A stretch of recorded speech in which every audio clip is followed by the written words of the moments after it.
The Galactic Council had gathered for what they believed would be a simple vote.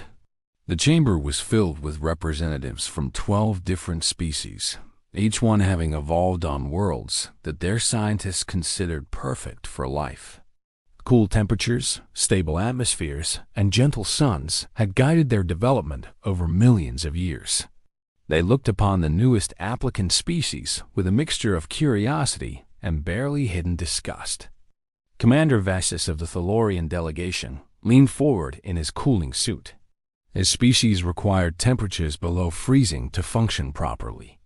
The very air of this council chamber felt uncomfortably warm to him, even though it was carefully regulated to accommodate all present. He studied the holographic display showing the homeworld of these newcomers. What he saw made his crystalline blood run even colder. The planet called Earth rotated slowly in the projection. It was a chaotic sphere of blue oceans, brown land masses, and swirling white clouds. The data streams running alongside it told a story that no council member could quite believe. The world experienced temperature variations of over 100 degrees between its coldest and hottest regions. Its single yellow sun bombarded the surface with radiation that would cook most species alive. The atmosphere was thick with oxygen, a gas so reactive that it was used as a weapon on 17 different worlds. Ambassador Corinth of the Valesi Collective raised one of her many tentacles to speak. Her people had evolved in the crushing depths of a methane ocean, where pressure and darkness had shaped them into patient, careful creatures. She had read the reports on these humans 3 times, certain that there had been translation errors. She asked how any species could survive a world where water fell from the sky as frozen crystals. She wanted to know how flesh and blood could endure a planet where the ground itself shook and opened up to swallow cities whole. The reports spoke of massive waves that crushed coastlines, of storms that lifted entire structures into the air, and of mountains that exploded with liquid rock. Surely, she said, these reports were exaggerated. The human representative stood at the center of the chamber. She was small by galactic standards, barely 2 meters tall. Her name was Dr. Sarah Chun, and she had been chosen for this role precisely because she understood how aliens viewed her kind. She smiled at Ambassador Corinth's question, and several delegates noted that her mouth was filled with flat, crushing teeth alongside pointed, tearing ones. An omnivore design that suggested her ancestors had eaten anything they could catch or find. Dr. Chun explained that the reports were not exaggerated. In fact, she said, they were somewhat understated. Her species had evolved on a world that was constantly trying to kill them. They had crawled out of that crucible with bodies and minds shaped by endless struggle. Where other species saw disaster, humans saw opportunity. Where others saw death, humans saw challenge. High Counselor Morthex, an ancient being whose gaseous form required a specialized containment field, interrupted the proceedings. He had led this council for 300 years, and he prided himself on understanding the nature of sentient life. He asked Dr. Chun to explain what her people meant by the phrase they had transmitted ahead of their arrival. The translation had seemed wrong to him. They had called themselves fire salamanders. Dr. Chun nodded and pulled up a new display. It showed a small creature, black with bright orange spots, sitting calmly on a burning log. She explained that on Earth there was an ancient legend about these animals. People once believed that salamanders were born from fire itself. They thought these creatures lived in flames and could walk through infernos unharmed.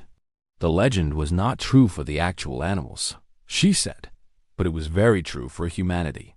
She changed the display to show human history. The council watched in growing unease as images flashed before them. They saw humans living in frozen wastelands where temperatures dropped to levels that would kill every species present in the chamber. They saw humans thriving in deserts where the heat would boil Thalorian blood. They witnessed humans diving into ocean depths that would crush Valesi bodies and climbing mountains so high that the air became too thin to breathe. Commander Vexus felt his cooling suit working harder as he watched humans playing in liquid water, heated to near boiling. He saw them deliberately exposing their skin to solar radiation for pleasure. He watched recordings of them consuming capsaicin, a chemical weapon that their own bodies recognized as burning, simply because they enjoyed the sensation. These were not the actions of a rational species. These were the actions of creatures who had made peace with pain. The council fell silent as Dr. Chun showed them the true history of human technology. She displayed their discovery of fire, that deadly reaction they had somehow tamed and made their servant. She showed them the nuclear weapons humans had created and then used against their own kind. She demonstrated the chemical processes they employed in their industry, reactions so volatile that they would be classified as military weapons under galactic law. Ambassador Corinth finally spoke the question that everyone was thinking. She asked why the council should admit a species that was so clearly dangerous. What guarantee could humans provide that they would not turn their terrifying resilience against the peaceful members of the galactic community? Dr. Chun's smile faded into something more serious. She told the council that she would not insult their intelligence with false promises. Humans were dangerous. Their history was written in blood and fire. They had waged countless wars against each other, had committed atrocities that still haunted their collective memory, and had come within moments of destroying their entire civilization on multiple occasions. But she asked them to consider something else. She asked them to think about what kind of species could endure all of that and still reach for the stars. She asked them to imagine the strength required to survive a world that offered no mercy and still develop art, music, and philosophy. She wanted them to understand that the same fire that made humans dangerous also made them capable of warmth. The council chamber remained quiet as she continued. Humans had learned something that their violent history had taught them at great cost. They had learned that survival meant cooperation. The same stubbornness that had kept their ancestors alive in ice ages and volcanic winters had eventually been directed toward building rather than destroying. They had finally understood that the greatest challenge was not conquering each other, but conquering themselves. High Counselor Morthex drifted closer to the human representative. His gaseous form shifted through colors that indicated deep thought. He asked her what humanity wanted from the galactic community. What did these fire salamanders seek among species who had never known such struggle? Dr. Chun looked around the chamber at the assembled delegates. She saw beings who had evolved in gentle cradles, who had never faced extinction, who had never been forced to choose between adaptation and death. She did not judge them for their fortune. Instead, she felt something unexpected. She felt protective. She told the council that humans wanted to help. Her species had spent their entire existence learning to survive the impossible. They had developed technologies and techniques for enduring conditions that would wipe out any other known race. They wanted to share that knowledge.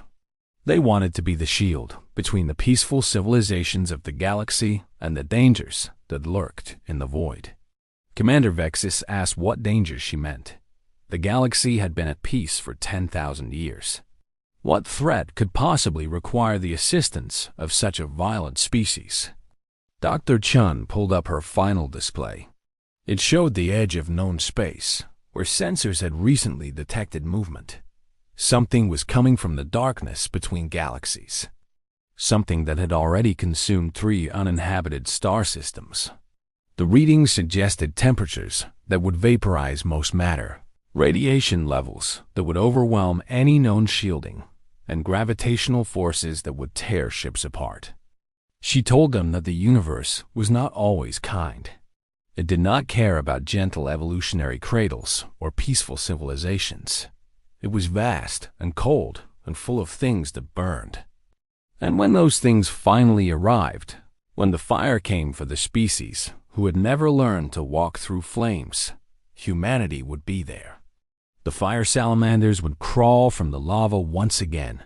Their touch would burn through solid stone, and they would stand between the darkness and the light, because that was what they had always done.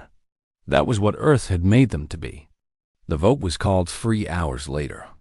The decision was unanimous. Humanity was admitted to the Galactic Council not as a junior member, but as a full partner with special status. They were designated the official defensive force of the galaxy, charged with protecting species who had never needed to protect themselves. Over the following years, the other species watched humans spread across the stars. They saw them build stations in the corona of suns, establish colonies on worlds of pure ice, and create habitats in the crushing atmospheres of gas giants. Everywhere they went, they brought their impossible resilience and their strange warmth. When the threat from between galaxies finally arrived, it found humanity waiting. The battle lasted 7 years and cost millions of human lives. Other species contributed what they could, but everyone knew that only the fire salamanders could truly face the flames. In the end, humanity won. They pushed back the darkness and sealed the rift between galaxies. And when they returned home, scarred and exhausted but unbroken, they found the other species waiting for them, not with fear, but with gratitude. Commander Vexus personally welcomed the human fleet home.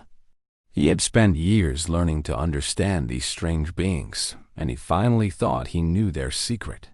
It was not their physical resilience that made them special. It was not their tolerance for pain or their mastery of fire. It was something simpler and more profound. Humans had learned that the universe was cruel, and they had responded not with cruelty, but with defiance. They had decided that if existence was a fire that consumed all things, they would become creatures of fire themselves. They would burn brighter than anything that tried to burn them. Dr. Sarah Chun was old now, her hair gray and her body slower than it had once been.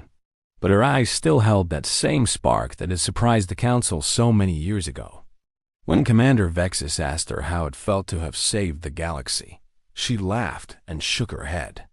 She told him that humans did not save the galaxy. They simply did what they had always done. They survived. They adapted. They refused to die quietly. And somewhere along the way, they had found something worth protecting beyond themselves. The fire salamander had crawled from the lava one more time. Its touch had burned through solid stone. And in doing so, it had reminded the galaxy that some things were worth the burning.